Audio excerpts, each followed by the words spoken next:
Hello and welcome. If you're a cashew farmer, you already know just how much work goes into getting a great harvest. But what if something that seems totally normal, like a heavy dew in the morning, is actually a silent threat to your crops? Well, today, we're going to get to the bottom of what's really going on. I'm sure you've heard this one before, right? The elders saying, strong dew is a great dew. It's this piece of wisdom that's been passed down for generations. And it makes you think that a really damp morning is a promise of a good, healthy harvest to come. But is that really true? I bet a lot of you have seen something totally different in your own orchards. You've seen the flowers turning black, the new shoots just withering away. What if that so-called great dew is actually a warning sign? Let's take a closer look at that old saying and find out what's really happening. Okay, so what's the real threat we're talking about?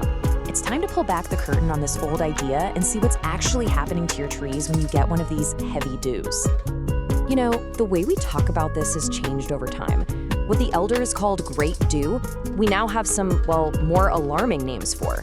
Salty dew, acid dew, or even sour dew. Now, these aren't actually different things. They're all just different ways of describing the very same problem.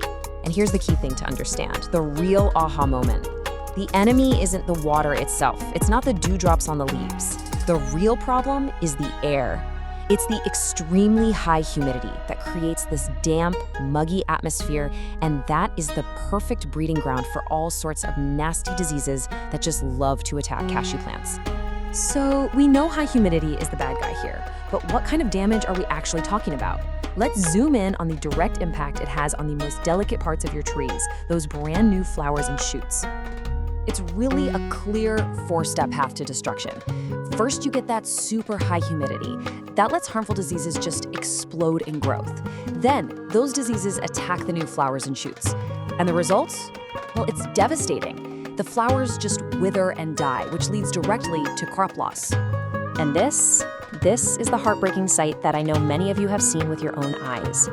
Those very flowers that should be turning into valuable cashews, they just give up. They turn black, they dry out, and they die before they ever get a chance to produce fruit. And that hits your yield and your wallet hard.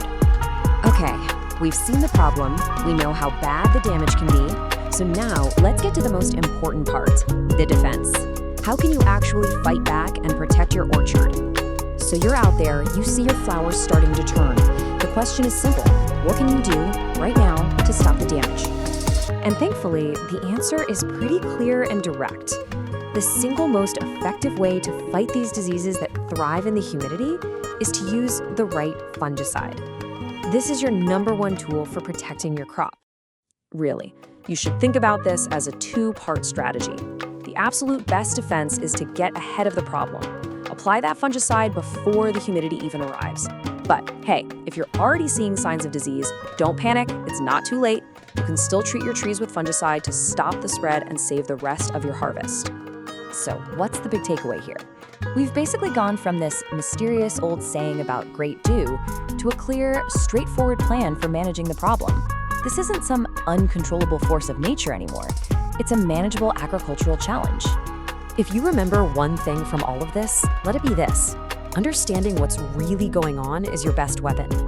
Once you know that high humidity is the true culprit, you're empowered to take smart, effective action. You can protect your harvest based on science, not just on old wisdom. And that just leaves us with one final thought to chew on. We've talked about controlling humidity's effects today, but that opens up a much bigger question, doesn't it? As our climate keeps changing, how is that going to affect things like humidity and all the other challenges we face? It's definitely something important for all of us to keep in mind. Thanks so much for joining me.